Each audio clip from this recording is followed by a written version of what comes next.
Bonsoir à tous. Ce soir, notre troisième volet sur le survol de la structure du livre de l'Apocalypse qui fait beaucoup parler, qui fait beaucoup couler d'encre.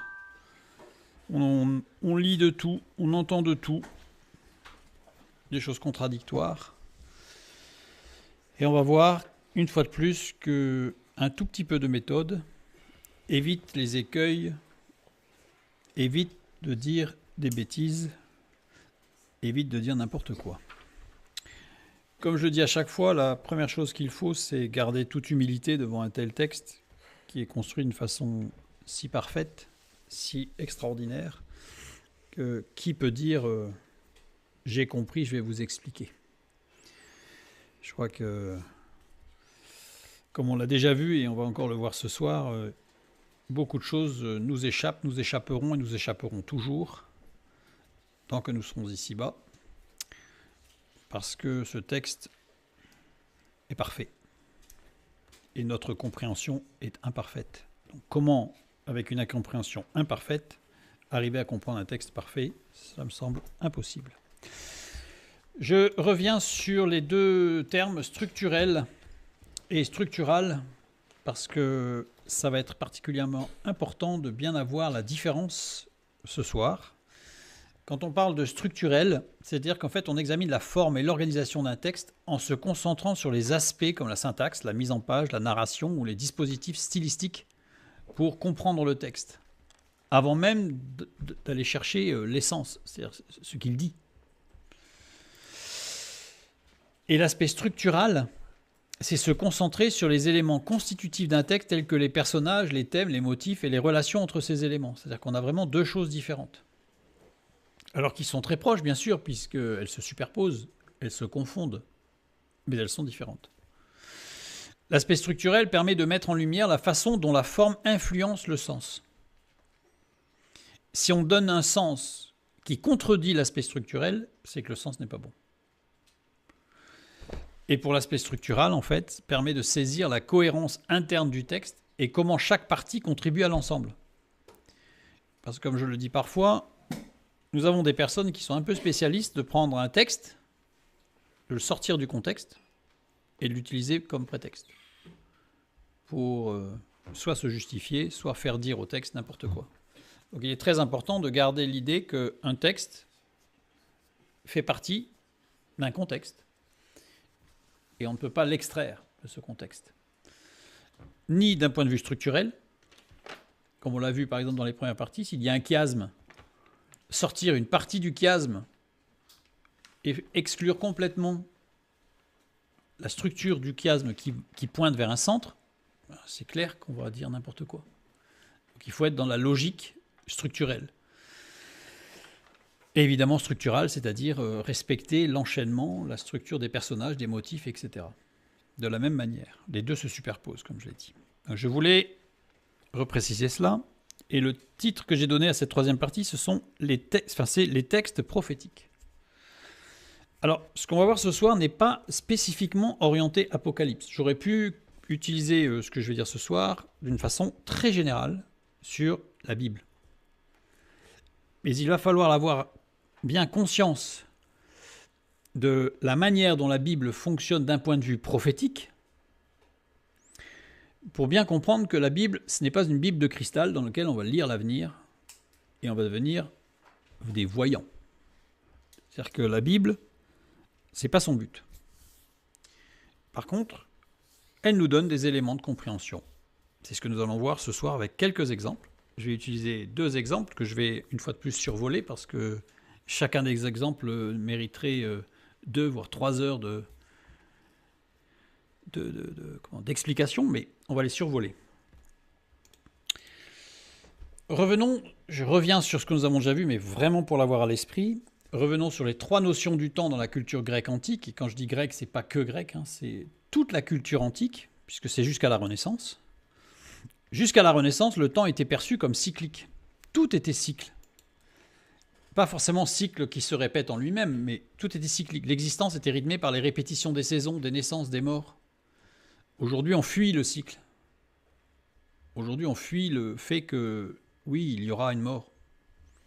Il y a une fin. il y a un début, il y a une fin. En toute chose, comme dit l'Ecclésiaste. Donc le monde était une boucle qui avance. Pas une boucle qui sur lui-même, ou sur elle-même, la boucle. Chez les Grecs, il y avait 3 notions du temps qui se définissaient par 3 termes grecs différents. Alors, il y en a plus, mais les autres notions temporelles chez les Grecs, il y a 7 mots en fait, en grec ancien pour définir le temps, sont plus spécifiques à des, comment on va dire, à quelque chose de personnel. Donc je vais garder quelque chose de général. Nous avons le temps cyclique, avec le terme grec aion. Aion, c'est le temps d'un cycle. Une existence est un aion. Il y a un début et il y a une fin. Une civilisation, donc c'est-à-dire qu'au titre individuel, mais aussi à titre plus général, une civilisation, un peuple, une tribu, une période de vie, comme j'ai donné l'exemple, l'adolescence, ou la période de travail, par exemple, période de retraite, période de maladie, une saison, et puis il y a le temps linéaire. Le temps linéaire, c'est le chronos. Chronos, ça on en parle pas mal, le chronomètre, tout ce qui tourne autour du temps, chronos, le temps dans sa durée. C'est-à-dire que je mets toujours l'image du tapis roulant qui s'écoule, qui avance. Je ne sais pas si vous avez déjà été sur des tapis roulants qui sont extrêmement longs. Moi, ça m'est arrivé un jour d'être sur un tapis roulant, j'ai mis 15 minutes sur le même tapis roulant, sans changer. Et je n'en voyais pas le bout. C'est très très long. Mais c'est inéluctable. Vous pouvez essayer d'être à côté, vous pouvez essayer de courir, vous pouvez faire ce que vous voulez, marcher à l'envers. Lui, il avance inéluctablement. Et il y a le laps de temps, ce que j'appelle le laps de temps, ou le moment de temps, une sorte de parenthèse dans le temps, qu'on appelle le kairos. Le kairos, c'est le moment précis en grec. C'est-à-dire que ce n'est pas quelque chose qui s'étale dans le temps. Ce n'est pas quelque chose de périodique, ce n'est pas un grand cycle. C'est un laps de... c'est pas forcément non plus une fraction de seconde. Mais en grec, c'est l'occasion opportune qui désigne un moment décisif, au-delà duquel la saisie ou le retour en arrière, c'est-à-dire je saisis ce temps opportun pour prendre ma décision ou pas, n'est plus possible. C'est-à-dire que c'est le moment, je prends ma décision, que ce soit oui, que ce soit non, je ne pourrai pas revenir dessus. Ça, c'est le kairos. Seule l'action du Saint-Esprit, de Dieu, peut nous faire connaître la véritable occasion opportune. C'est-à-dire que nous, on peut avoir l'impression que c'est le moment opportun, etc. Mais on se posera toujours la question, d'ailleurs, est-ce que c'était le bon moment? Est-ce que c'était le mauvais moment? Est-ce que j'aurais dû attendre? Est-ce que j'aurais dû faire plus vite, plus tôt, etc.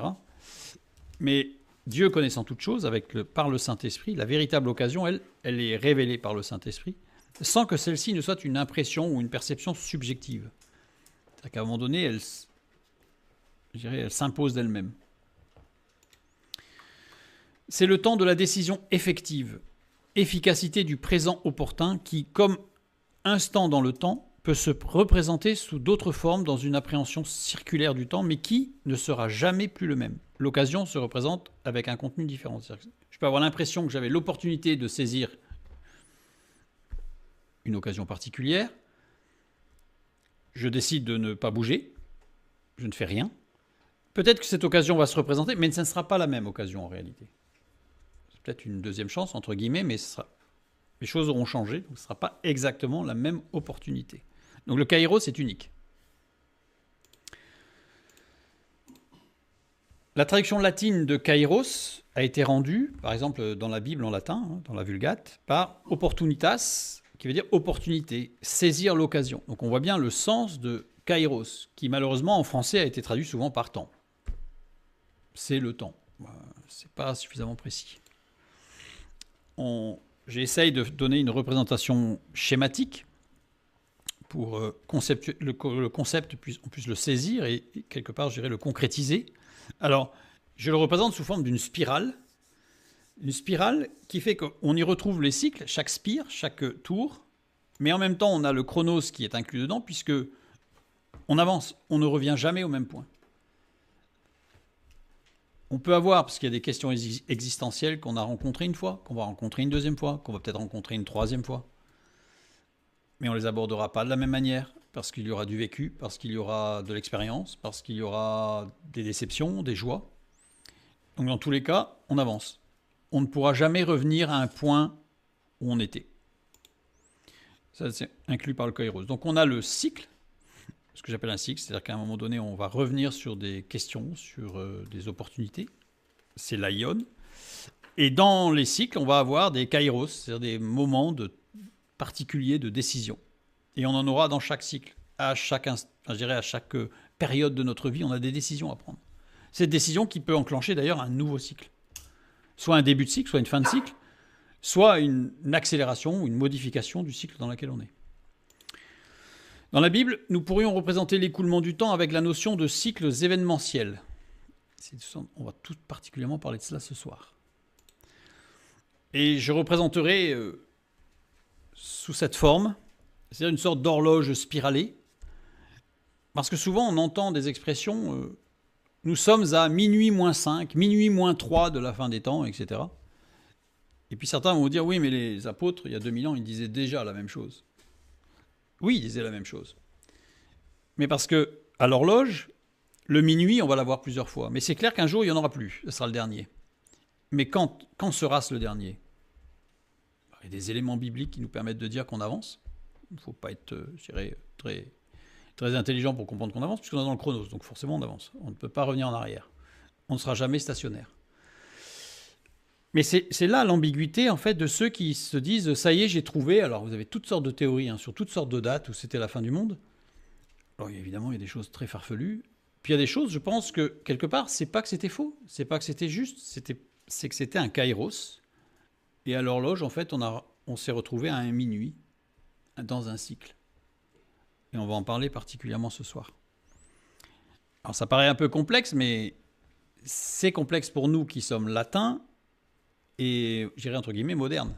Parce que pour toute personne qui a vécu avant la Renaissance, c'était évident et logique.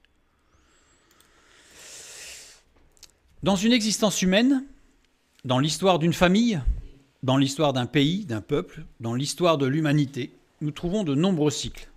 Il y a énormément de cycles.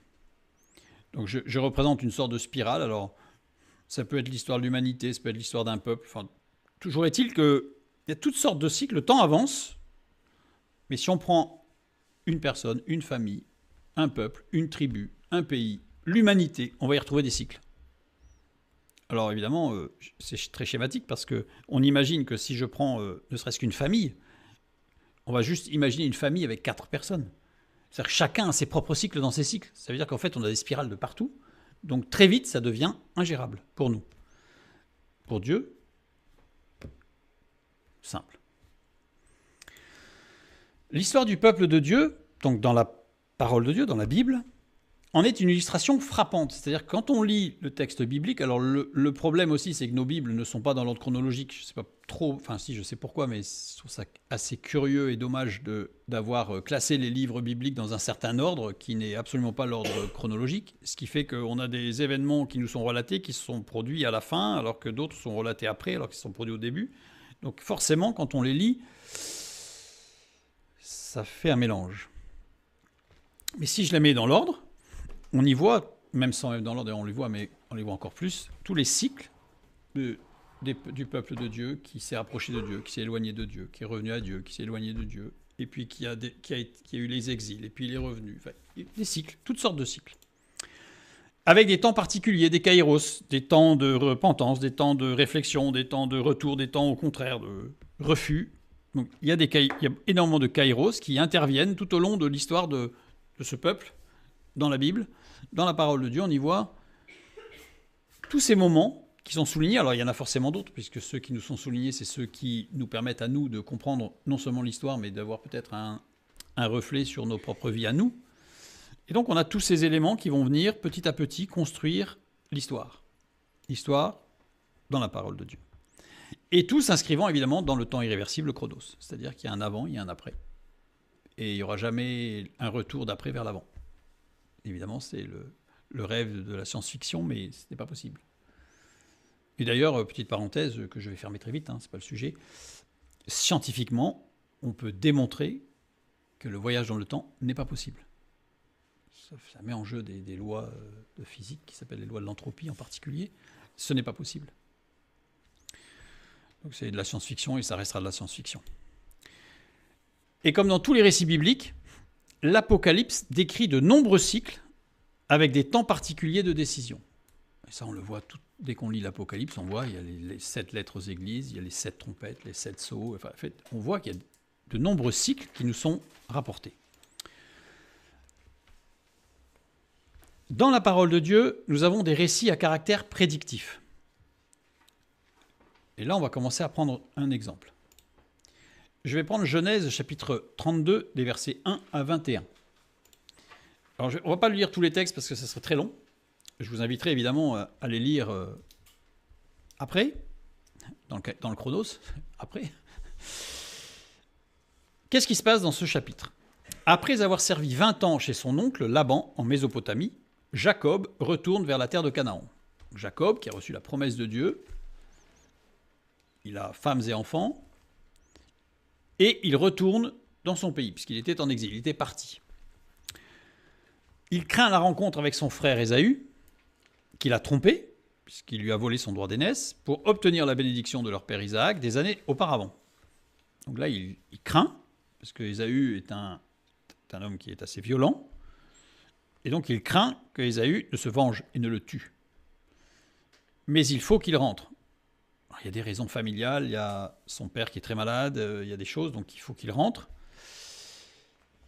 Mais il a peur. Les versets 1 à 12, nous voyons. En chemin, Jacob rencontre des anges. C'est ce que nous dit le texte biblique. Les anges de Dieu. Et il envoie certains d'entre eux vers Ésaü, son frère, au pays de Séhir en Édom. C'est ce que nous dit le texte. En français, c'est des messagers. Et en hébreu, c'est malach. Malach, ce sont les anges. Les messagers rapportent qu'Ésaü vient à sa rencontre avec 400 hommes. Donc a priori, c'est pas pour lui faire une bise. 400 hommes en armes, en général, c'est pas très bon signe. Pris de peur, Jacob divise son peuple et ses troupeaux en 2 camps pour qu'au moins l'un puisse échapper si Ésaü attaque. C'est-à-dire que le texte biblique, tel qu'on le lit, en français en tout cas, on voit que Jacob décide de couper son camp en 2, d'en mettre un qui viendra d'abord. Si Ésaü attaque celui-là, les autres pourront fuir, et donc il va sauver au moins la moitié de sa famille. Je dirais stratégie assez logique, si on peut. Ensuite, les versets suivants, des versets 13 à 21, nous voyons que Jacob sélectionne un important troupeau de bétail avec 200 chèvres, 20 boucs, 200 brebis, 20 béliers, 30 chamelles avec leurs petits qu'elles allaitaient, 40 vaches, 10 taureaux, 20 ânesses et 10 ânes, comme présent pour Ésaü. Il organise le don en plusieurs troupeaux successifs, espérant apaiser Ésaü par cette générosité. C'est-à-dire que petit à petit, il envoie des convois d'animaux en se disant sûrement que s'il part de chez lui en colère et petit à petit, il va s'adoucir et puis quand il va me voir, il va être super content de me voir et il va dire c'est génial. Mais le texte met en avant des faits étonnants. En tout cas, moi, qui m'ont interpellé. Moi, je vais en donner que quelques-uns, parce qu'il y en a beaucoup dans ce texte. On va regarder ensemble quelques faits étonnants. Il envoie des anges. Pourquoi Jacob envoya-t-il des anges ? Et comment un homme peut-il dire à des anges « va » ? C'est surprenant. Mais il y a beaucoup plus surprenant que ça. Il craint de rencontrer son frère Ésaü. C'est-à-dire, dans le texte biblique, il nous est parlé d'Ésaü, il nous est parlé de son frère, mais il nous est parlé aussi de son frère Ésaü. Pourquoi le texte nomme plusieurs fois Ésaü son frère, sachant que Jacob n'a qu'un frère et que dans toute la Bible, il n'y a qu'un seul Ésaü ? Donc il y a une répétition qui ne sert à rien. Qui ne sert à rien. Ensuite, il envoie ses messagers au pays de Séhir en Édom. Pourquoi envoyer des messagers où Ésaü n'est pas ? Pourquoi ? Parce que ce n'est qu'après leur réconciliation qu'Ésaü quitte Israël et va en Édom. On le voit dans Genèse chapitre 36, donc après leur réconciliation, après qu'ils soient revus, Ésaü qui vivait en Israël, dans le pays de Canaan, avec son père et sa mère, part, quitte le territoire et va en Édom. Donc pourquoi Jacob envoie-t-il ? Alors je vais lire le texte. Car leur richesse était trop considérable, donc ils sont réunis, pour qu'ils demeurassent ensemble, et la contrée où ils séjournaient ne pouvait plus leur suffire à cause de leurs troupeaux. Ésaü s'établit dans la montagne de Séhir, Ésaü c'est Édom. Donc c'est-à-dire que c'est à ce moment-là qu'il va en Édom. Or, au chapitre 32, on nous dit que Jacob envoie des messagers voir Ésaü en Édom, donc là où il n'est pas. C'est un peu stupide. Mais il y a pire. En fait, ils reviennent, les messagers, en disant « on l'a vu ». Ah bon, vous l'avez vu où il n'est pas. Ça devient compliqué. Et non seulement on l'a vu, mais en plus il est avec 400 hommes. Pourquoi cette précision? Pourquoi 400? On s'en fiche un peu en fait, qu'il y en ait 400, 410, 295, enfin, vous pouvez nous dire avec des hommes quoi. Donc s'il y a une précision, il y a une raison. Pourquoi 400? Jacob divise son peuple et ses troupeaux en deux camps, c'est ce que nous dit la Bible. En tout cas le texte que nous lisons. Pourquoi avoir écrit que le camp de Jacob fut coupé en deux alors que ce ne fut pas le cas? Et on le voit dans Genèse chapitre 33, versets 1 à 7. C'est-à-dire quand Ésaü arrive et que Jacob et Ésaü se rencontrent, là ça y est, c'est le contact, nous lisons « Jacob leva les yeux et regarda et voici, Ésaü arrivait. Ésaü, levant les yeux, vit les femmes et les enfants et dit « Qui sont ceux que tu as là ?» Et Jacob répondit « Ce sont les enfants que Dieu a accordés à son serviteur. » Bon, alors c'est-à-dire que j'ai lu des commentaires qui essayent d'expliquer cette curiosité biblique, le fait que Jacob avait divisé son camp en deux. D'un côté, il avait mis toute sa famille et de l'autre côté, ses chameaux. Comme ça, si sa famille était détruite, il sauvait les chameaux. C'est quand même... c'est génial. C'est formidable. Évidemment, ça ne tient pas la route. Ça ne tient pas la route. Et s'il avait envoyé d'abord les chameaux en disant « je mets la famille derrière », Ésaü n'aurait jamais attaqué les chameaux. Pas bête non plus. Ils auraient pris pour lui, tout simplement. Donc là, on voit qu'il y a quand même... ce texte est quand même porteur de... on va dire, à défaut de difficulté, on va dire de grande interrogation en tout cas. Pourquoi cette précision inutile pour nous? C'est-à-dire que, pourquoi on nous dit qu'il avait 200 chèvres, 20 boucs, 200 brebis, 20 béliers, 30 chamelles avec leurs petits qu'elles allaitaient, pourtant, 40 vaches, 10 taureaux, 20 ânesses et 10 ânes?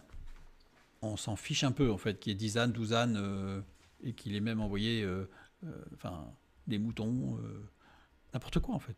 On s'en fiche. Pourquoi toutes ces précisions? En fait, ce sont des questions que je me suis posées en lisant le texte. Alors, on va survoler, parce que c'est très très long. En réalité, le récit met en évidence deux événements historiques. C'est-à-dire que le texte de Genèse chapitre 32 superpose deux événements historiques. Un événement à l'époque de Jacob, qui s'est passé, qui s'est produit, et un événement devant se réaliser 3700 ans plus tard. Là, on est dans un cadre qu'on appelle prophétique, c'est-à-dire qu'il se passe quelque chose.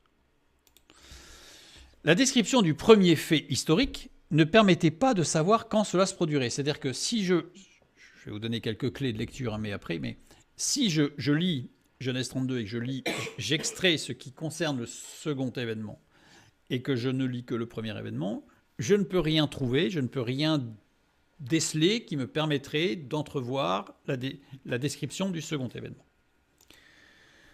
Mais les rabbins ont pu repérer les événements modernes prédits lorsqu'ils se sont produits. C'est-à-dire qu'on est véritablement dans ce que j'appelle prophétique. C'est-à-dire, bibliquement, le terme en grec et en hébreu de prophétie, c'est donner des éléments de compréhension d'un événement qui va se produire ou qui s'est déjà produit. C'est pas décrire l'événement, c'est donner des éléments qui vont permettre de dire c'est ça. Mais tant que ça ne s'est pas produit, on ne pourra jamais dire c'est ça. Donc les rabbins, et beaucoup de rabbins, qui sont au fait du texte de l'Ancien Testament, ont vu que des événements se produisaient et que c'était la réponse au deuxième événement, au second événement décrit dans Genèse 32. Jacob a bien rencontré Ésaü et lui a envoyé du cheptel en plusieurs convois avant de le rencontrer. C'est une réalité. Genèse 32, le début du verset 7. Jacob fut très effrayé et saisi d'angoisse. C'est surprenant. Pourquoi Jacob, dans la Bible, c'est l'homme de foi par excellence avec Abraham. C'est-à-dire que c'est l'homme de foi. A-t-il eu si peur? Parce qu'en plus, en hébreu, je peux vous dire, effrayé, c'est très effrayé, quoi. Donc, il est le modèle même de l'homme de foi, donc qui pourrait, comme on dit entre guillemets, marcher sur l'eau. Et là, il a peur. Un autre passage parle de l'angoisse de Jacob, ou du jour d'angoisse de Jacob. C'est dans Jérémie chapitre 30, le verset 7. Malheur, car ce jour est grand. Il n'y en a point eu de semblable, car c'est un temps d'angoisse pour Jacob, mais il en sera délivré. Donc là, il y a toute une description ensuite de ce jour d'angoisse de Jacob. Pourtant, Jérémie en est bien plus tard que Jacob, bien sûr. Faisons un petit détour. Genèse 32, 6. Il marche à ta rencontre avec 400 hommes. Nous allons essayer de comprendre pourquoi cette angoisse. Donc, Ésaü, ton frère, vient à ta rencontre avec 400 hommes. 400 méat en hébreu. Alors c'est surprenant parce que 400, ce ne devrait pas être méat. Ce devrait être arba méa. C'est-à-dire qu'en fait, il y a comme un... Alors en français, on ne peut pas parce que 400, c'est 400. Enfin si, on aurait pu dire c'est 4 fois 100. Pour insister sur le fait que c'est particulier. Ici, on a littéralement, si je devais décomposer sémantiquement méat, on a destruction du tav. La dernière lettre hébraïque, c'est le tav. Valeur numérique du tav, 400. Donc on y retrouve la redondance.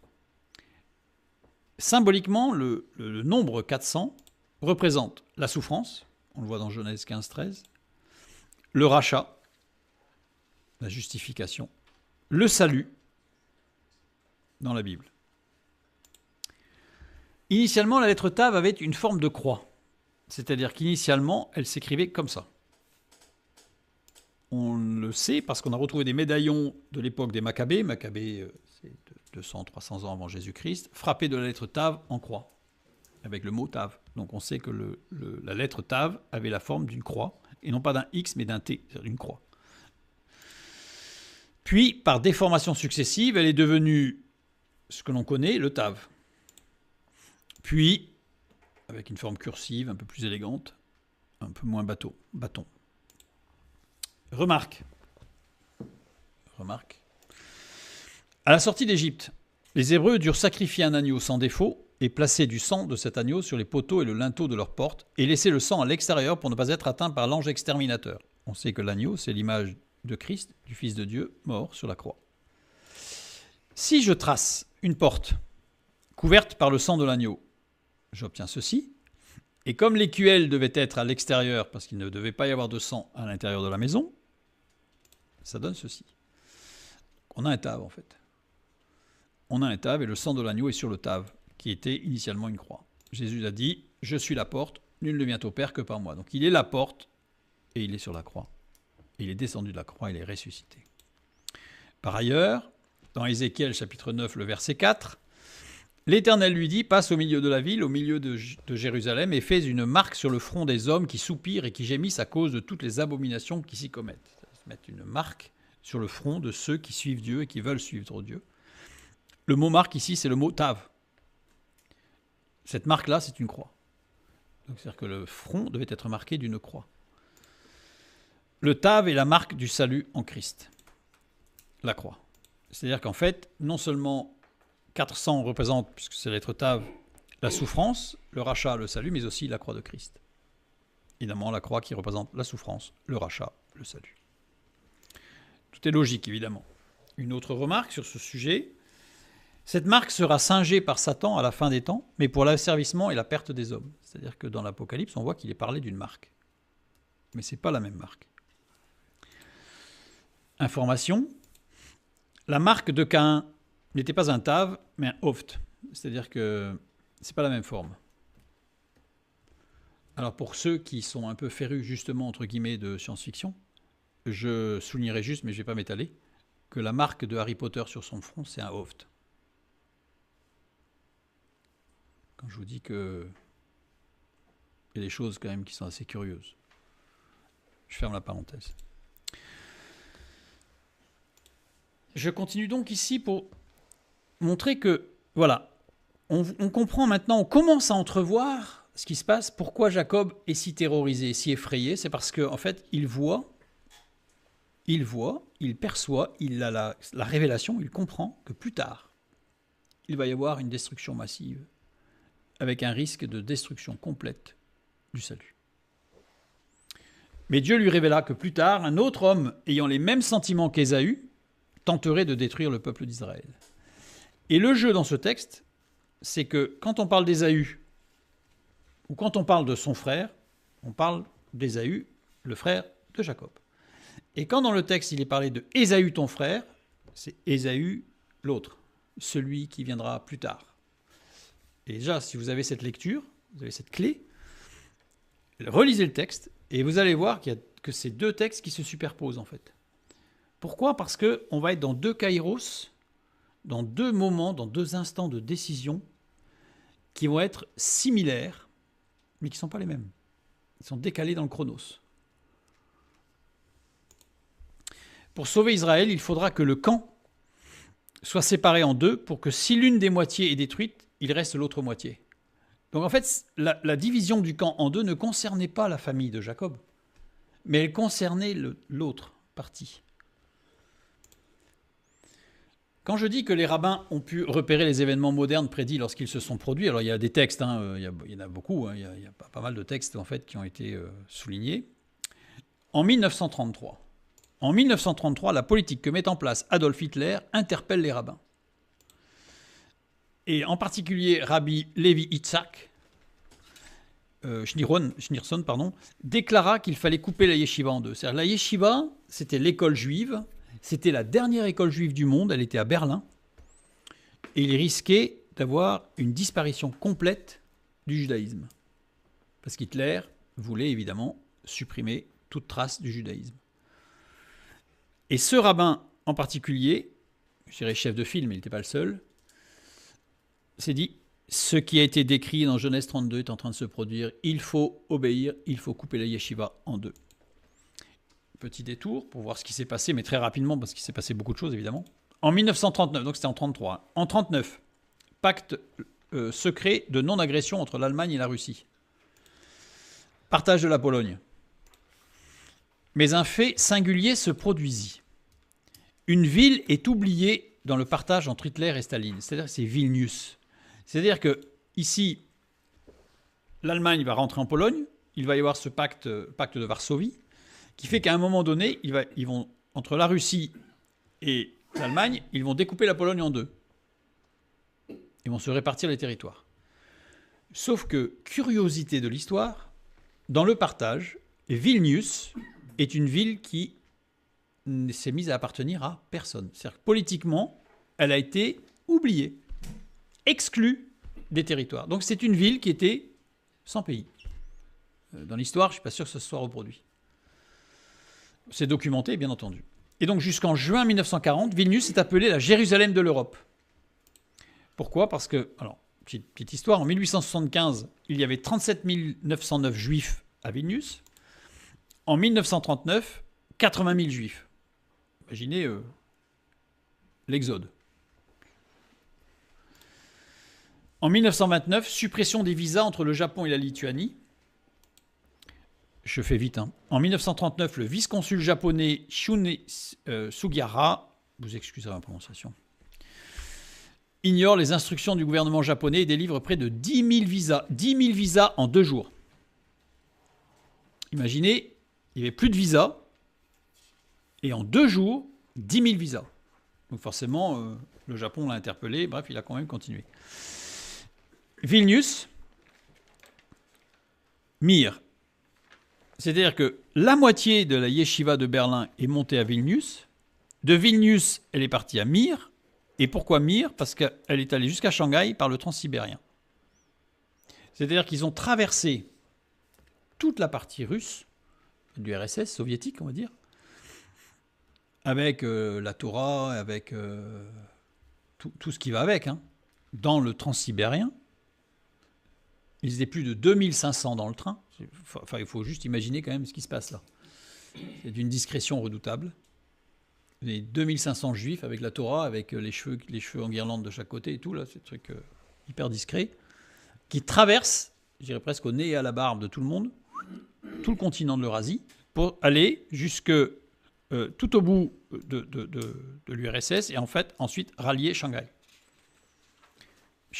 Et ensuite de Shanghai, la yeshiva de Shanghai a été, en 1947, elle est allée rejoindre Jérusalem. Juste avant 1948, justement. Et tout ça sur la base de Genèse 32. S'il n'y avait pas eu Genèse 32, il n'y avait plus de juifs aujourd'hui. Bonus sur le détail de la liste des animaux offerts par Ésaü, puisqu'il y en a plein de choses à dire, donc juste sur le détail de pourquoi ces animaux-là. On a vu qu'il y avait 200 chèvres, 20 boucs, 200 brebis, 20 béliers, 30 chamelles, 40 vaches, 10 taureaux, 20 ânesses, 10 ânes. Je fais un total 550 animaux. Voilà, j'avoue que je n'ai pas fait très fort. Hein. J'ai juste fait une somme. Le début du verset 15 nous dit 30 femelles de chameaux avec leurs petits qu'elles allaitaient. Une chamelle, mais un seul chamelon au monde. C'est-à-dire qu'en fait, s'il y avait 30 chamelles avec 30 chamelons, bah, ça veut dire avec chaque des chamelons qu'elles allaitaient, ça veut dire qu'il y avait 30 chamelons. Donc il faut rajouter 30 chamelons. Donc on arrive à 580 animaux. Mais ce que tout bédouin sait, mais que nous non, parce que les chameaux, on n'en côtoie pas beaucoup quand même, c'est qu'une chamelle n'allaite son petit que si le père du petit est avec eux. C'est-à-dire que si vous enlevez le chameau du trio, la chamelle ne nourrit plus le petit. Donc ça veut dire que si nous est mentionné qu'elles allaitaient, ça veut dire qu'il y avait le chamelon, mais ça veut dire qu'il y avait aussi le chameau. Donc il faut rajouter 30 chameaux. 30 chameaux, ce qui nous fait un total de 610 animaux. Il y a un principe biblique de multiplication dans les énumérations et prophéties bibliques. C'est-à-dire quand on a un texte qui nous parle, qui nous décrit une quantité liée à un événement futur, on a le principe de la Méa fois 100, on a le principe de Elef fois 1000, on a le principe de la Revava fois 10 000. Les prophéties utilisent la Revava. C'est pas moi qui le dis, c'est les juifs, c'est les rabbins. Donc, fois 10 000. Donc, si je fais fois 10 000, c'est-à-dire que j'obtiens 5 500 000 dans la prophétie, ou 5 800 000, ou alors 6 100 000. Nombre de juifs victimes du nazisme, selon les sources européennes, 5 500 000. Selon les sources israéliennes, 5 800 000. Et selon les juifs morts par les nazis et en exil, c'est-à-dire après, hein, pas que pendant la période, mais qui sont morts des suites du mauvais traitement subi, 6 100 000. Dans Genèse 32, verset 16, nous lisons « Il les remit à ses serviteurs, troupeau par troupeau, séparément, et il dit à ses serviteurs, passez devant moi et mettez un intervalle entre chaque troupeau. » Littéralement, par convoi. Parfois traduit par chaque animal pour sa valeur en homme. C'est le commentaire rabbinique. Vous voyez, la description de Genèse 32, donc on a quelque chose qui n'a pas décrit, parce que tant que ça ne s'est pas produit, on ne pouvait pas dire ce que ça allait être exactement, parce qu'en plus, ce n'était même pas pensable ce qui s'est passé. Mais quand ça s'est produit, les rabbins ont dit tout de suite, c'est ça qui se produit. Donc, nous avons des éléments de compréhension de ce qui se passe et surtout de comment nous devons réagir. Remarquez que la prophétie ici ne dit pas exactement ce qu'il fallait faire, qu'il fallait aller à Vilnius, etc. Donc, ils ont réfléchi. Le seul élément qu'ils avaient, c'est qu'il faut couper la yeshiva en deux. Donc, ils ont réfléchi, ils ont trouvé Vilnius. Dieu a conduit les choses avec l'ambassadeur d'abord de Hollande à l'époque, puis du Japon. Et ils ont pu passer toute l'Union soviétique pour se retrouver à Shanghai. Et pour ceux qui connaissent l'origine de la ville de Shanghai, par rapport à l'histoire du peuple chinois et à Dieu, évidemment, c'est loin d'être un hasard, puisque tout avait été préparé d'avance pour ce petit village initialement qui est devenu une très très grande ville. Donc je renvoie pour cette cette lecture, je dirais, de Genèse 32, je renvoie vers une étude déjà qui est accessible en replay sur YouTube, qui s'appelle Une révélation de Dieu pour le salut du peuple juif durant 39-45, où là vous avez tous les détails, beaucoup de détails, parce que tous n'ont pas été mis, je ne les ai pas tous mis, mais il y en a encore, dans Genèse 32, et qui a été lu par les rabbins. En reprenant le schéma des 3 temps, avec ma fameuse spirale, nous pouvons placer le cycle Aïon du retour de Jacob dans la terre d'Israël dans l'enchaînement des cycles du peuple de Dieu. Je l'ai mis là par exemple. On imagine que là, c'est le cycle qui correspond à Jacob qui retourne en terre d'Israël avec un kairos particulier, puisque ce kairos, c'est la rencontre entre les deux frères. C'est un kairos particulier, puisque c'est ce qui va débuter le cycle du retour de Jacob en Israël. Voilà, avec ce kairos particulier. Kairos, qui est en réalité un élément prophétique pour les temps futurs. Prophétique, ça vient du grec prophétikos, j'aurais pu parler de l'hébreu, mais je vais parler du terme grec, c'est la même chose un peu en hébreu, ce qui donne les clés de compréhension. Ce qui expose, déclare une chose qui ne peut être connue que par révélation divine. C'est-à-dire que c'est pas dire ce qui va se passer, c'est pas une boule de cristal en fait, mais c'est donner les éléments, pour ceux qui le souhaitent, pour ceux qui les ont, ceux qui les cherchent, les éléments de compréhension de ce qui se passe, pas la description de ce qui se passe. Ce qui enseigne, réfute, réprouve, console, encourage, relève, exhorte les autres. Alors évidemment, les Juifs, en 33 puis en 39, qui ont vu ce qui se passait, mais qui avaient cette parole, étaient beaucoup moins, je dirais, dans la crainte. Il y a eu toujours la peur et il y a eu la souffrance, c'est indéniable. Mais ils savaient que c'était prévu et qu'il y avait une solution. Donc, il fallait appliquer ce qui était écrit et à réfléchir, aller jusqu'au bout de cette solution. C'est la définition du prophète de Dieu, c'est celui qui donne des clés de compréhension. Ce n'est pas celui qui dit l'avenir, c'est celui qui donne des clés de compréhension. Du coup, on commence à comprendre quel est ce livre de l'Apocalypse. C'est un livre qui donne des clés de compréhension. Il ne décrit pas l'avenir. Il n'est pas en train de dire il va se passer ceci, il va se passer cela. Il est en train de dire il va y avoir des éléments qui vont ressembler à ça ou qui vont être comme ça, et ça vous permettra de comprendre que dans le cycle, on en est là. Le prophète n'est ni un faiseur de miracles, ni un révélateur de l'avenir. C'est pas une Madame Soleil. Il est intéressant de remarquer que le terme prophétikos est régulièrement utilisé par les philosophes antiques grecs pour réfuter et remettre en question des procédés divinatoires et pour mettre plutôt en avant le fait que les éléments prophétiques, justement, prophétikos, devraient nourrir la raison et de la connaissance rationnelle pour amener à comprendre le monde et savoir que choisir pour telle ou telle situation. On est véritablement ici, même dans la définition même, dans l'utilisation même de prophétikos chez les philosophes grecs, on est vraiment dans le kairos. Ce sont des éléments qui vont pouvoir permettre de prendre une décision au moment opportun. C'est ça la prophétie.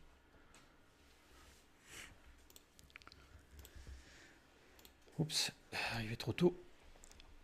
Donc, événement donnant des clés de compréhension d'un temps particulier, kairos futur. C'est-à-dire que si je prends le kairos de Genèse 32 de ce qui s'est vraiment passé, j'ai des éléments de compréhension pour un autre kairos qui va se produire, on a compris, qui va se produire 3700 ans plus tard, c'est-à-dire en 39. En début en 33 et puis en 1939.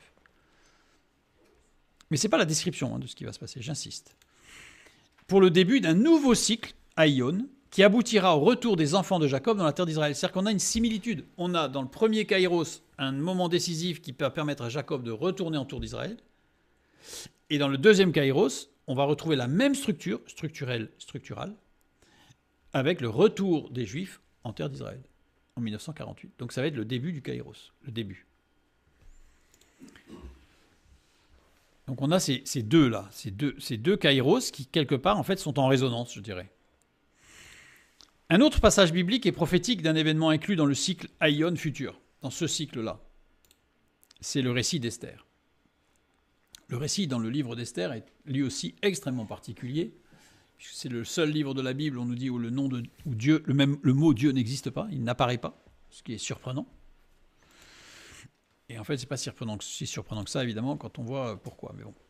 non seulement le nom de Dieu n'apparaît pas dans le livre d'Esther, mais en plus il semble totalement indifférent à ce qui arrive à ses enfants. C'est-à-dire qu'on a l'impression que Dieu il n'est pas là. Dans ce livre, on a l'impression que ce livre pourrait être retiré de la Bible puisque Dieu n'existe pas dans ce livre.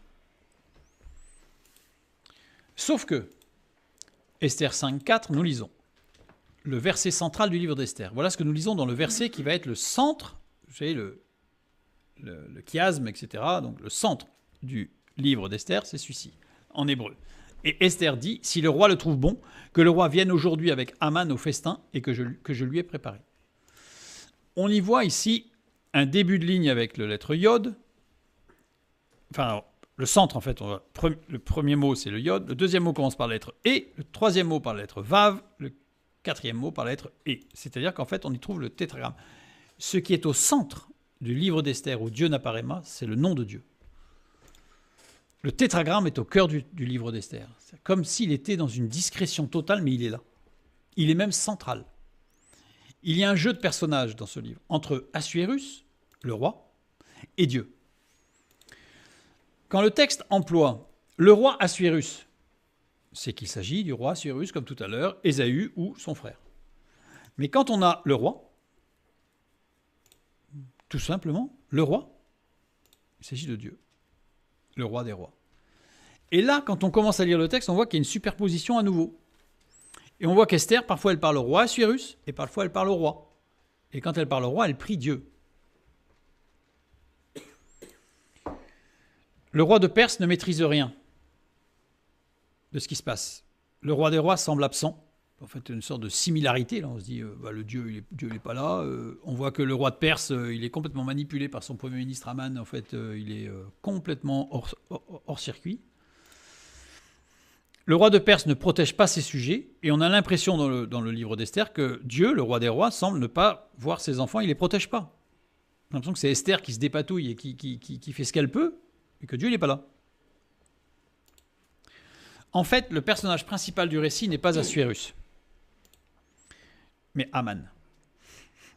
Aman qui était son premier ministre et qui manipule tout dans le texte. Alors Assuérus, son nom officiel c'est Xerxès, dans les livres d'histoire. Nom réel en hébreu, Arashverov. Arashverov qui veut dire « je suis silencieux et pauvre ». Ah, c'est clair que c'est ce qu'on voit dans le texte. Hein. En fait, à part faire des banquets et profiter de sa richesse, il ne fait rien. Et c'est son Premier ministre qui gère tout. Et Aman va enivrer le roi pour s'assurer que le décret serait bien appliqué. C'est le propre décret. Donc c'est-à-dire qu'en fait, vraiment, il se joue de lui. Esther 3.15. Prenons un point du livre d'Esther, parce qu'il y en a beaucoup, mais je vais en prendre juste un. Esther, chapitre 9, les versets 6 à 10. Dans Suse, la capitale, les Juifs tuèrent et firent périr 500 hommes, et ils égorgèrent. Alors, ça c'est un exercice de prononciation, oui. Parchandata, Dalphon, Aspata, Porata, Adalia, Aridata, Parmashta, Arizai, Aridai et Vagezata. Les 10 fils d'Aman, fils d'Amenada, l'ennemi des Juifs. Mais ils ne mirent pas la main au pillage. On a encore un texte assez étrange. Les 10 fils d'Aman sont tués lors de la première attaque. Voilà, c'est clair, ils sont égorgés. Donc ça, ils sont morts, c'est sûr.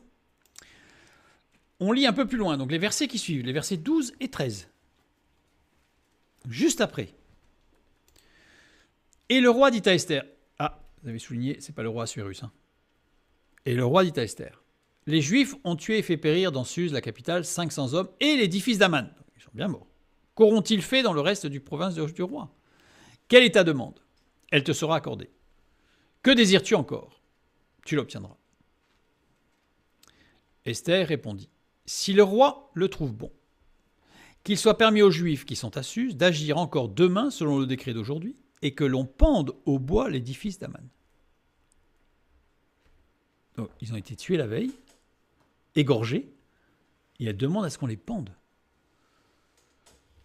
C'est quand même surprenant. Pourquoi Esther demande qu'ils soient pendus le lendemain, alors qu'ils ont été tués? Et pourquoi nous donner les 10 noms des fils d'Aman qui sont imprononçables? Enfin, on arrive à les prononcer, mais en hébreu, c'est compliqué. À limite, on nous aurait dit les 10 fils, c'était bon. Mais pourquoi insister sur chaque nom? Et pourquoi cette liste est-elle copiée de façon si singulière? C'est-à-dire que si je prends les Bibles en hébreu, qui sont recopiées par les massorètes depuis des siècles, de façon extrêmement précise, pour que ce soit toujours la même chose, que chaque ligne commence par la même lettre, par le même mot, qu'il y ait le même nombre de lettres par ligne, etc., par colonne. Enfin, c'est immuable en fait. C'est pas comme nous, on peut, selon les éditions, les livres, c'est pas la même chose. Là, c'est chaque page est exactement identique à l'autre. Et les massorètes, s'il y avait une faute, ils ne la corrigeaient pas. Ils brûlaient le parchemin. Donc pourquoi? On a un texte qui est quand même très spécial, puisqu'on a la liste qui s'écrit comme ça. C'est-à-dire que non, c'est pas en ligne, même si ça lit de droite à gauche, mais là, c'est en vertical. Avec chaque nom. Et une particularité extraordinaire, c'est qu'on a des lettres qui sont tout petits, en exposant. C'est-à-dire qu'on a 3 lettres dans la liste des 10 noms.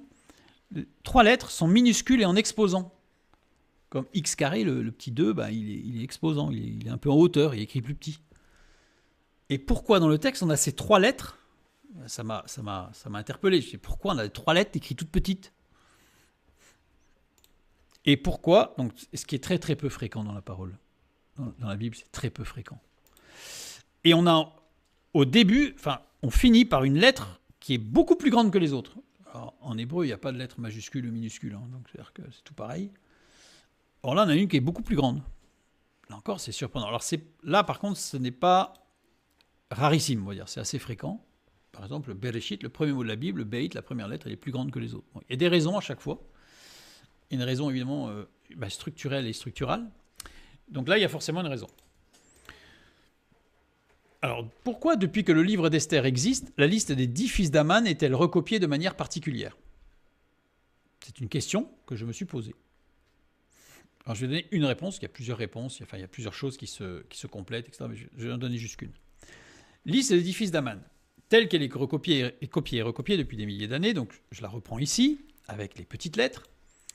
On a toujours nos 3 petites lettres qui sont ici. Donc, on a un Tav, un Shin et un Vav, puis la grande lettre, le Vav. Donc, on a le Vav qui est une grande lettre. Ensuite, on a le Zayin, qui est plus petit. Ensuite, on va avoir le Shin.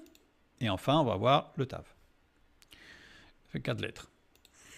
Alors, je vais faire vite, hein, mais le Vav, c'est la valeur 6. Chaque lettre est aussi un nombre, puisqu'il n'y a pas de chiffre, il n'y a pas de nombre. Donc, chaque lettre, comme en grec d'ailleurs, chaque lettre est aussi un nombre, comme A serait 1, B 2, etc., C 3. Et puis à 10, on passe aux dizaines, après 10, 20, 30, 40, 50, puis après aux centaines. Le Zayin, c'est 7. Le Shin, c'est 300. Et le Tav, c'est 400.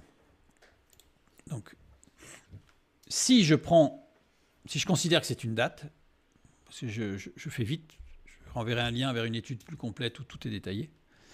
J'ai le 6e millénaire, 700e année, la 700e année du 6e millénaire, c'est-à-dire l'année juive 5707. Et l'année juive 5707, c'est 1946. Qu'est-ce qui s'est passé en 1946? Le procès de Nuremberg. Le procès de Nuremberg, le 20 novembre 1945 au 1er octobre 1946, donc ça a duré un an quasiment, les 24 des principaux responsables du Troisième Reich sont jugés. Alors on a toute une liste, voilà, je vais passer assez vite, donc il y a des noms qui vont vous être familiers, parce qu'on en parle, et puis d'autres on en parle beaucoup moins, mais enfin, en tout cas ce sont tous des personnes qui ont été très impliquées dans le Troisième Reich, plus des organisations entières, et on a en particulier le cabinet du Reich, le corps des chefs politiques du parti nazi, la SS, la Gestapo, la SA, etc., qui ont été jugés. Quelles règles de condamnation appliquer? Il y a eu une grande question au procès de Nuremberg, c'est-à-dire, ok, on va condamner des gens là, mais ça va être quelle condamnation? Si j'applique les lois russes, parce que les Russes ont participé à la victoire, et grandement sur la partie Est, la victoire contre les nazis, c'est la pendaison. Si j'applique la loi russe. Si j'applique les lois allemandes, c'est la fusillade. Si j'applique les lois américaines, c'est la chaise électrique. Donc, quelle loi il fallait appliquer? C'est-à-dire que là, il fallait mettre quoi en avant? Le choix a été la pendaison, les lois russes. À l'issue du jugement, 12 condamnés à mort. C'est-à-dire qu'il y a eu les jugements, donc certains c'était à perpétuité, etc. Bref, il y a eu 12 condamnés à mort. Donc Martin Bormann, Hans Frank, je ne vais pas lire les noms pour vraiment pas prendre trop de temps. Martin Bormann, lui, a été condamné à mort par contumace, parce qu'il était déjà mort. Il est déjà mort, mais donc on a confirmé qu'il était coupable et qu'il aurait dû être condamné à mort. Donc c'est ce qu'on appelle condamné à mort par contumace. Et puis il y a Hermann Göring qui se suicide pendant la nuit prévue pour l'exécution.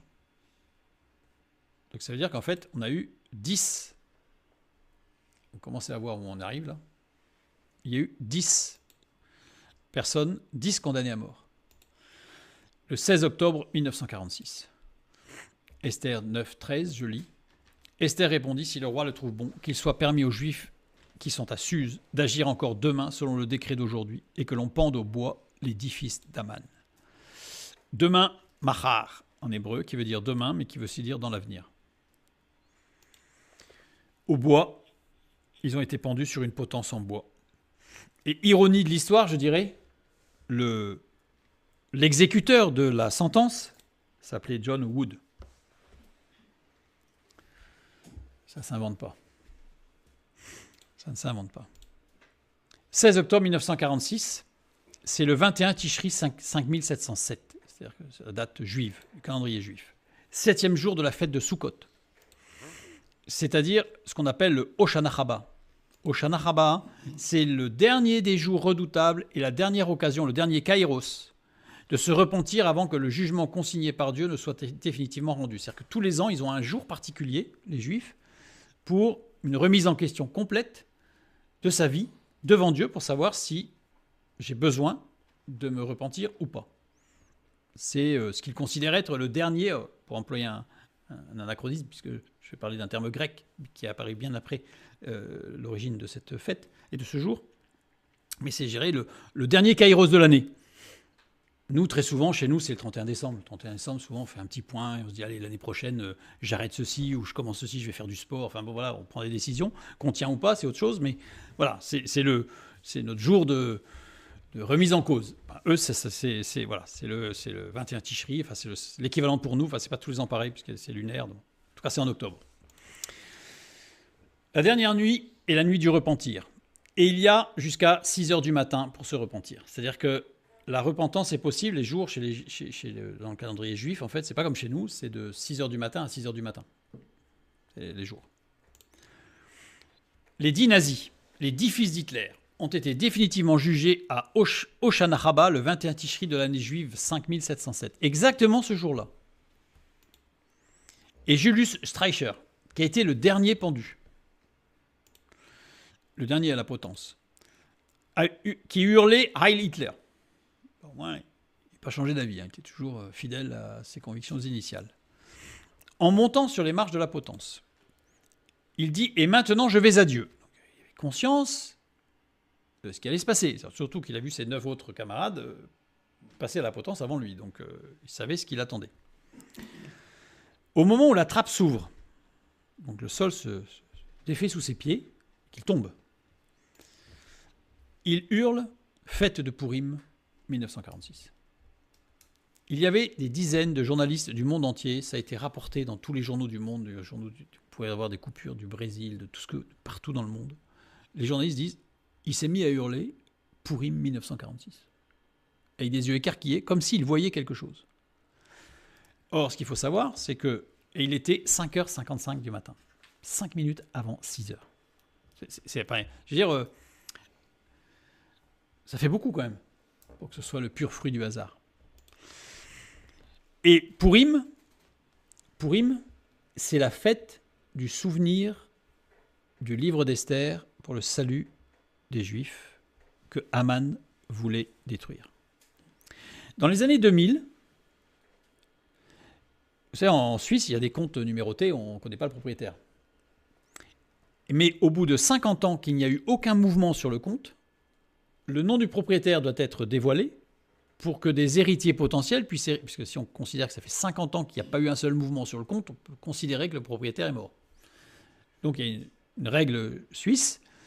Et il y avait un compte sur lequel arrivaient tous les droits d'auteur de Mein Kampf. Et donc il appartenait à Hitler, ce compte, avec une somme conséquente. Puisque tous les Allemands devaient acheter un Mein Kampf, et à chaque fois, il y avait des royalties qui arrivaient sur ce compte en Suisse. Et il avait pris un pseudonyme, Hitler. pour ce compte. Et le nom de le pseudonyme qu'il a utilisé, c'était Aman. Ça ne s'invente pas. Alors, je dis, il y a énormément de choses. Je vous renvoie vers l'étude aussi Esther, une vie pour le salut du peuple juif. Mais j'ai pris cet exemple pour montrer une chose très importante. C'est qu'on a vu qu'il y avait un passage prophétique, c'est-à-dire qui donne des clés de compréhension dans Genèse chapitre 32.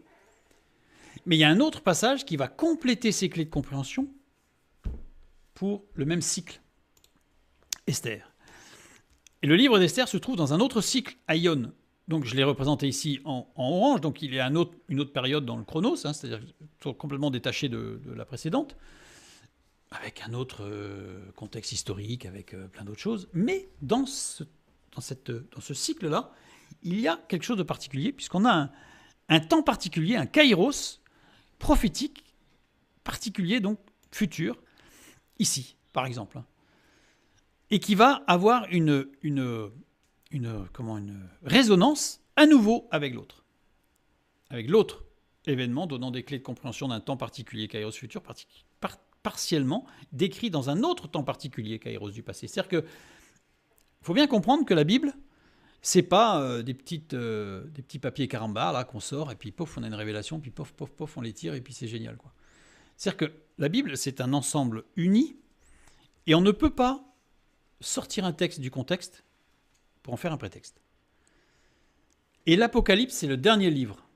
C'est celui, je dirais, qui condense, qui reprend énormément de choses de tout ce qui a été écrit avant. Vous avez des spécialistes de l'Apocalypse, mais je ne sais pas comment ils peuvent se nommer spécialistes de l'Apocalypse sans rien connaître de l'Ancien Testament, par exemple. Parce que ce ne sont que des rappels. C'est-à-dire que ce ne sont que des éléments constitutifs d'un mode de compréhension des événements, et non pas une description des événements. C'est très important, ça, de bien le comprendre.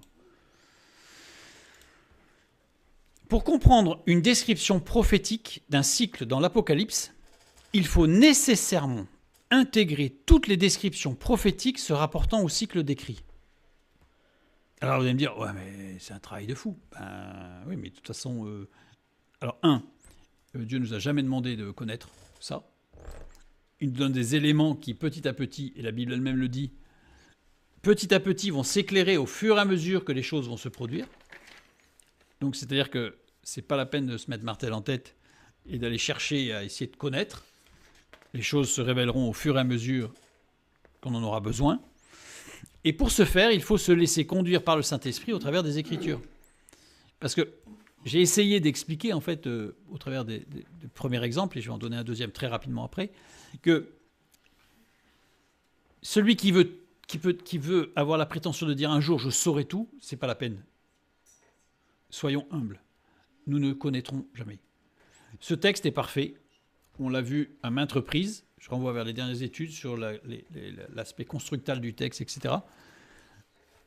Qui sommes-nous pour pouvoir dire « je maîtrise ce que Dieu fait » ? Rien. Donc, dès qu'on commence à vouloir parler de l'Apocalypse, il faut faire très, très, très attention et avoir beaucoup, beaucoup, beaucoup d'humilité. Une autre situation, pour montrer un autre cas de figure, c'est-à-dire que, mais rapidement, plus rapidement, une annonce prophétique d'un cycle futur qui lui-même est prophétique pour un second cycle situé encore plus en avant dans le temps. C'est-à-dire que là j'ai montré un fait historique qui était révélateur de quelque chose de futur, donc dans deux cas, et qui révélait un même point futur. Là, on va voir qu'on va avoir des éléments qui vont permettre de comprendre un élément qui ne s'est pas encore produit, mais qui aura comme une sorte de rebondissement sur quelque chose d'encore plus loin. J'insiste sur prophétique pour un second cycle, et non pas d'un second cycle. Parce que souvent, j'insiste lourdement, peut-être un peu trop, mais il faut quand même être clair, la prophétie ne décrit pas un événement. La prophétie biblique donne des éléments de compréhension d'un événement. Ce n'est pas du tout la même chose. Ce n'est pas du tout la même chose. Donc pour comprendre, pour pouvoir se dire, ok, on en est là.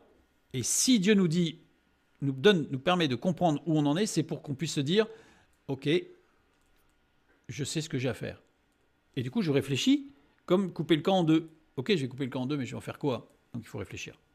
Dieu nous a donné une intelligence, c'est pour l'utiliser. Luc chapitre 19, les versets 41 à 45. Vous allez voir que c'est un texte évidemment assez éminemment polémique. Comme il approchait de la ville, Jésus, en la voyant, pleura sur elle et dit « Si toi aussi, au moins, en ce jour qui t'est donné, tu connaissais les choses qui appartiennent à ta paix, mais maintenant elles sont cachées à tes yeux. Ils viendront sur toi des jours où tes ennemis t'environneront de tranchées, t'enfermeront et te serreront de toutes parts. Ils te détruiront, toi et tes enfants au milieu de toi, et ils ne laisseront pas en toi pierre sur pierre, parce que tu n'as pas connu le temps où tu as été visité. » Il entra dans le temple et il se mit à chasser ceux qui vendaient, etc. Là, on parle de la destruction de Jérusalem. On a une prophétie, c'est-à-dire un élément qui va nous permettre, qui a permis aux Juifs de l'époque d'être attentifs, et le jour où certains événements ont commencé à se produire, on se dit, ça y est, c'est ça. Donc, je sais ce que je dois faire. Je dois fuir.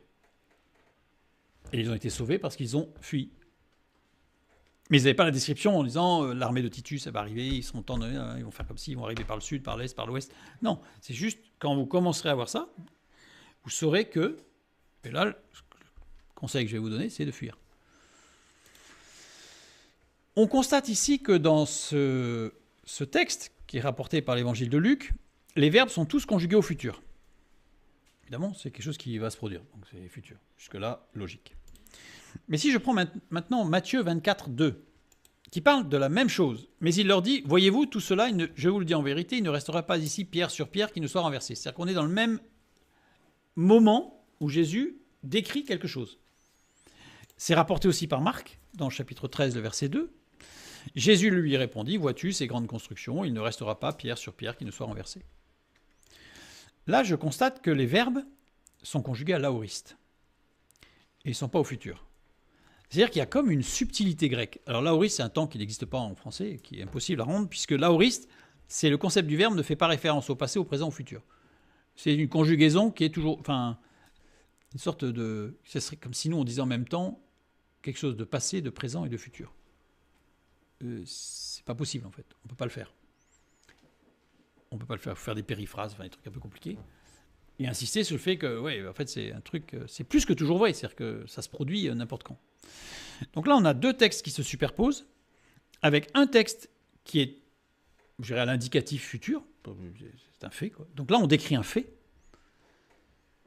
concret qui va se produire. Et puis ensuite, on a la même chose qui se superpose avec de l'aoriste. Donc, dans ses propos, Jésus parle en même temps de deux événements historiques futurs. Luc retient le premier événement, il utilise le futur. Alors ça s'explique, il est grec, il est scientifique, il est médecin, donc il a une structure qui fait que, voilà, bon, ok. Donc il retient le premier événement. Matthieu et Marc retiennent le second événement.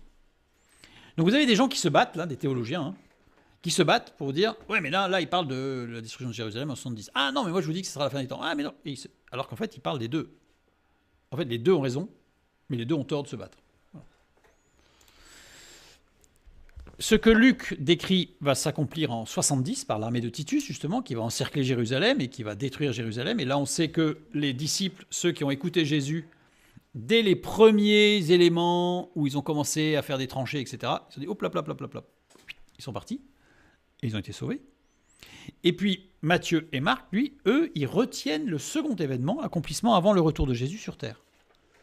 Donc de la fin, ce qu'on appelle de la fin des temps. Alors, sachant que bibliquement, la fin des temps, elle existe depuis que Jésus est ressuscité. Hein. C'est-à-dire que bibliquement, la fin des temps, c'est tout ce qui est après lui, après Jésus. Donc quand on nous dit c'est la fin des temps, oui, ça fait 2000 ans que c'est la fin des temps, quoi. Jusqu'à ce que, oui, un jour, ça se terminera. Mais voilà. Qui peut donner une date? Alors il y en a toujours un. Tous les ans, je pense qu'il y en a qui sortent une date. Puis après, ils se rattrapent aux branches, ils font de la gymnastique spirituelle, intellectuelle, tout ce que vous voulez, pour essayer de dire qu'ils avaient raison, parce que c'était pas tout à fait ça, mais qu'en fait, ils avaient raison. Bref, soyons humbles. Deux événements avec des contextes spirituels similaires. C'est pour ça que Jésus va les superposer, parce que les contextes seront les mêmes. Contextes spirituels, contextes sociaux, contextes de tension sociale, etc. Donc on va avoir des choses qui vont être similaires. Je n'ai pas dit les mêmes. Hein, on est comme en mathématiques, on ne peut pas dire que ce sont les mêmes. Mais c'est similaire. Et de fait, puisqu'ils sont similaires, ils se calquent. Et on va avoir, comme dans la spirale, en fait, Jésus qui décrit un kairos. Et quand on va comprendre le premier kairos et qu'on va étudier ce qui s'est passé pendant le premier kairos, c'est-à-dire en 70, eh bien ça va nous donner des éléments de compréhension pour le deuxième. C'est-à-dire ça va nous donner des éléments de compréhension qui vont aller plus loin que ce que Jésus a dit pour le deuxième. C'est pour ça que dans Matthieu et dans Marc, la description est très courte. Il n'y a pas besoin de décrire plus. C'est-à-dire que vous avez compris, il y aura le premier, et de façon similaire, il y aura un deuxième. Donc il suffit de regarder le premier, et pour savoir comment ça va se passer pour le deuxième. Évidemment, pas exact, ça ne sera pas l'armée de Titus, ça ne va pas être les Romains avec un casque et un bouclier, hein, mais il va y avoir des similitudes qui vont être décrites plus ou moins d'ailleurs dans l'Apocalypse. C'est ce que j'ai mis par la suite. Décrit dans l'Ancien Testament, c'est-à-dire que ce que Jésus dit, ça, c'est pas que c'est de nouveau en fait. Il ne fait que entériner, je dirais, des choses qui sont déjà écrites dans l'Ancien Testament, comme on l'a vu tout à l'heure en Genèse 32 pour le Kairos de 39-45, et dans le livre d'Esther. Il y a d'autres textes qui nous décrivent ce dont Jésus parle ici, donc en 70 et à la fin des temps, et en particulier des textes qui sont dans les livres de Daniel, de Joël, d'Ézéchiel et de Zacharie, qui sont des livres assez compliqués, faut reconnaître. Mais bon, c'est pas, comment dire, bibliquement, et Dieu ne nous demande pas d'aller chercher ça pour être des connaisseurs de l'avenir. C'est pas le sujet. La Bible, elle est orientée pour que nous connaissions Dieu aujourd'hui et que nous puissions aujourd'hui marcher avec lui aujourd'hui pour pouvoir grandir avec lui aujourd'hui et voilà. Et quand il y aura des événements particuliers, nous serons alors sensibilisés pour comprendre que c'est pas la peine d'avoir peur, parce que Dieu gère toutes choses. Et il a donné des solutions. Et si on ne les voit pas, les solutions, il nous les donnera. C'est la trame Daniel, Joël, Ézéchiel et Zacharie. C'est la trame, mais pas la seule. C'est la trame, c'est pas le seul. Toutes sortes de textes, trame prophétique particulièrement déployée dans l'Apocalypse. C'est-à-dire que dans l'Apocalypse, avec les cycles de 7 qu'on va retrouver un petit peu partout, eh bien en fait, ça va simplement, entre guillemets, parce que peu complexe quand même, mais simplement recondenser, je dirais, tout ce qui est écrit dans l'Ancien Testament. Et c'est pour ça qu'au niveau des descriptions dans l'Apocalypse, il y a des choses qui sont complètement absconses. C'est-à-dire, on n'y comprend rien. Mais évidemment, parce que si on n'a pas le regard de l'Ancien Testament, si on ne va pas chercher appui sur les textes précédents, c'est incompréhensible. Donc, je vous dis, être un spécialiste de l'Apocalypse sans maîtriser le sujet, ça ne sert à rien. Je finirai par 1 Pierre 1, 19 à 21. Et nous tenons pour d'autant plus certaine la parole prophétique, justement, à laquelle vous faites bien de prêter attention. Donc, ce n'est pas la lecture de l'avenir, c'est des éléments de compréhension d'événements. Et j'insiste, bibliquement, prophétique, ce n'est pas que futur. Ça peut être aussi des éléments de compréhension de ce qui s'est passé dans notre vie il y a 10 ans, 15 ans, 20 ans. Et là, on va se dire, je comprends. Je comprends pourquoi, comment, qu'est-ce qui s'est passé. Ça, c'est un élément prophétique. Alors, évidemment, ça peut aussi concerner des événements qui ne se sont pas produits. Mais on l'a compris, on les considérera quand ils se produiront. À laquelle vous faites bien de prêter attention, comme à une lampe qui brille dans un lieu obscur, jusqu'à ce que le jour vienne apparaître et que l'étoile du matin se lève dans vos cœurs, sachant tout d'abord vous-même qu'aucune prophétie de l'Écriture ne peut être un objet d'interprétation particulière. Car ce n'est pas par une volonté d'homme qu'une prophétie a jamais été apportée, mais c'est poussé par le Saint-Esprit que des hommes ont parlé de la part de Dieu. Donc, ça veut dire que ce n'est pas parce qu'un homme a vécu dans un contexte social, politique, etc. particulier qu'il a écrit ça. C'est parce que ça lui a été révélé. Et donc c'est à détacher en fait du contexte dans lequel il est. Je vais m'arrêter juste sur l'interprétation particulière, qui est le terme grec idios. Idios à part, coupé du reste, loin du groupe ou de l'ensemble. On ne peut pas avoir une interprétation coupée du reste du texte biblique. Ce n'est pas possible. C'est de la dérive. Nous tenons pour d'autant plus certaine, c'est un seul mot, d'autant plus certaine, c'est bébaios en grec, ferme, solide, qui permet de marcher de façon sûre. C'est ça, marcher, avancer, grandir. Comme une lampe qui brille dans un lieu obscur, le mot lampe ici c'est louknos. Louknos, la lampe qui est sur un support mobile. Ce n'est pas une lampe comme l'ampoule qui est au plafond. C'est une lampe que je tiens dans la main et que j'oriente pour éclairer tel ou tel endroit, tel ou tel sujet, tel ou tel objet. C'est la lampe de poche si on veut. Lampe qui n'éclairait pas toute la pièce, mais que l'on déplaçait pour observer un objet, un coin, ou pour lire. Il fallait donc la prendre avec soi et remplir le support d'huile. C'est quelque chose de personnel. La prophétie biblique n'est pas le détail de tout l'avenir. Elle permet de connaître les temps où nous vivons, c'est-à-dire de voir où nous sommes. Elle permet de ne pas être ballotté à tout vent de doctrine, c'est-à-dire justement de ne pas sombrer dans la peur, le stress, dans tous les sens. On reste au contraire dans la sérénité et de se dire, ok, ça c'est du vent. Ça fait peur, mais c'est du vent, parce que c'est pas dans la Bible, ça apparaît pas ça, donc ça c'est du vent. Ça va passer, c'est encore une mode, ça va passer. Ah, ça par contre, c'est un point que la Bible souligne. Donc ça veut dire que là, il y a un point pivot. Donc, il va se passer quelque chose. Mais je suis serein. Voilà. Et tout ça pour marcher d'une façon ferme, solide, de façon sûre, stable et sereine. Je dirais 1 Corinthiens chapitre 13 de verset 9. Car nous connaissons en partie et nous prophétisons en partie. C'est-à-dire que ce que nous expliquons, ce que nous essayons de comprendre au travers des événements que nous pouvons voir, ce que nous pouvons lire au niveau des actualités, au niveau des livres, au niveau de la Bible, au niveau de conversations, ça ne sera que partiel de toute façon. On n'aura jamais tous les éléments. Donc nous connaissons en partie. Et dans 1 Jean 3,2, bien-aimés, nous sommes maintenant enfants de Dieu et ce que nous serons n'a pas encore été manifesté. Mais nous savons que, lorsque cela sera manifesté, nous serons semblables à lui parce que nous le verrons tel qu'il est. Et ce jour-là, quand on sera plus sur cette terre, ce jour-là, là on aura la connaissance, et là on pourra se dire « Waouh, j'étais bien loin du sujet ». Mais ce n'est pas la peine de se prendre la tête avant. Je vais vous proposer la suite la semaine prochaine, pour voir un petit peu, cette fois-ci beaucoup plus dans l'Apocalypse, les cycles. Alors c'est pas le sujet, on va pas les étudier, mais voir un petit peu comment ça s'enchaîne, et on va essayer de voir un peu la structure du livre, pour essayer de comprendre un petit peu l'aspect structurel et structural du livre pour éviter justement des interprétations un petit peu à la dérive, voire des erreurs, même si on veut ne pas faire d'erreurs. Je mets ici une petite bibliographie sur les différents thèmes par rapport aux Juifs décédés, etc., pour que ça puisse avancer. Pour que vous puissiez rechercher si vous le souhaitez, sachant que évidemment il y en a d'autres. Que Dieu vous bénisse et à bientôt.